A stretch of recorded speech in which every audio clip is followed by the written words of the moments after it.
Have you ever looked at a truly great leader and just wondered, what's their secret? What is it that really separates them from everyone else? Well, it's not some magic formula. It's actually a specific set of habits and a certain kind of mindset. So today, we're going to deconstruct those core habits that make the best leaders tick. Okay, first things first. We throw around words like manager and entrepreneur all the time, sometimes like they're the same thing. But are they?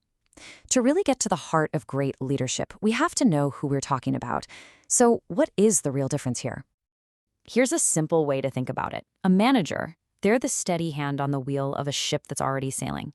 Their job is to keep things running smoothly, making calculated moves to avoid storms and minimize risk.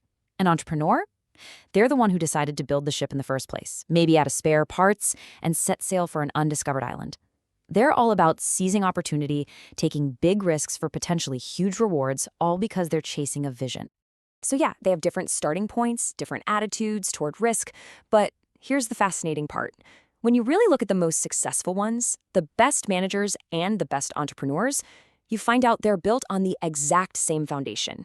It's this powerful inner core that they all share. And that's what we're going to dig into first. Let's start with the most important part, the inner game. Before a single strategy gets made, before any big meeting happens, success really begins inside the leader's own head.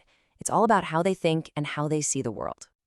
And the bedrock of that entire mindset, it can be summed up in one single powerful word: ownership.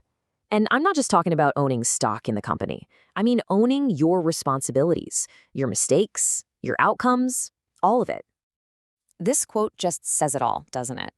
Great leaders take absolute responsibility for everything that happens on their watch. When something goes wrong, they aren't looking for someone to blame. They're looking for a solution. It's a simple shift, but it builds an incredible amount of trust and sets the tone for the entire team. Okay, but here's the reality of taking full ownership. You're going to face some setbacks.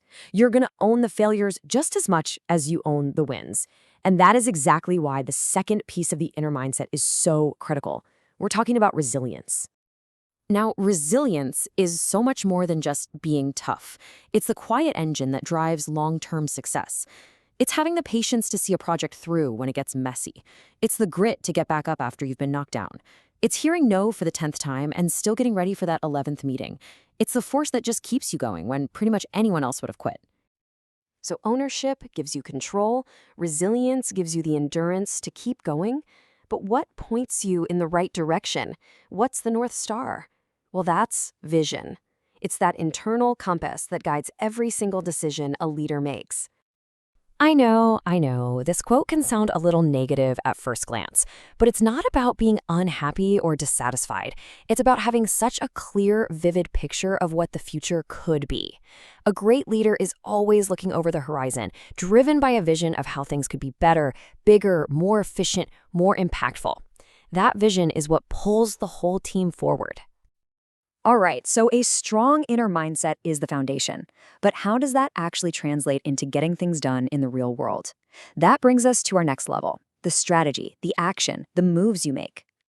This right here is one of the biggest things that separates average leaders from elite ones. Bad decisions, they're almost always fueled by emotion. Anger, frustration, even getting way too excited. They're made in the heat of the moment. But the best leaders, they train themselves to take a step back, to breathe. They operate on facts, on information, and they give themselves the space to actually think. And this question, this is their secret weapon. It's so simple, but it's incredibly powerful. Before they react, they just ask themselves this. And you know what? More often than not, the answer is no. Waiting buys you time. Time gets you more information. And more information almost always leads to a better decision. It's amazing what a little bit of patience can do. Of course, leaders are constantly just bombarded with information, requests, problems. Their superpower is learning how to filter all that noise. And it's a pretty simple 4-step process. First, you just get everything out of your head onto a list. Second, you ruthlessly prioritize what is actually urgent and important. Third, you execute those few top priorities, and you do them really, really well. And fourth, you let everything else wait. It's not about doing more, it's about doing what truly matters. So we've talked about the inner mindset and the external strategy, But even the world's best strategy is totally useless without the right people to make it happen.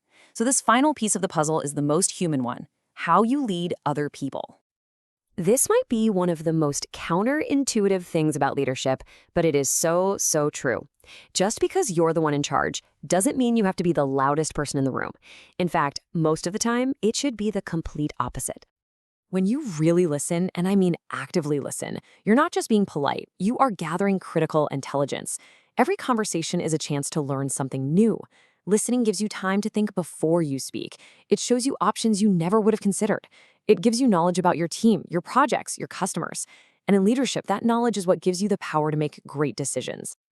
This is where great managers invest so much of their energy. They basically become students of their own team. They learn who's good at what, who needs a little help. They take the time to understand what motivates each person, beyond just their salary. They're quick to give genuine praise for a job well done, but they're also brave enough to give the honest, direct feedback that actually helps people grow. They know they're not just commanding employees, they're building a network of people who support each other. So if there's one thing to take away from all this, it's that becoming a great leader isn't about some sudden flash of genius. It's not about one brilliant idea. It's about the perspiration. It's the consistent daily grind of practicing these habits, taking ownership, staying resilient, making smart decisions, and truly, genuinely listening to your people, day after day. And that really brings us to the final thought. We've broken down the mindset, the strategy, and the people skills that define great leaders. So the only question left is for you. Looking at everything we've talked about, which one of these habits are you going to start working on today?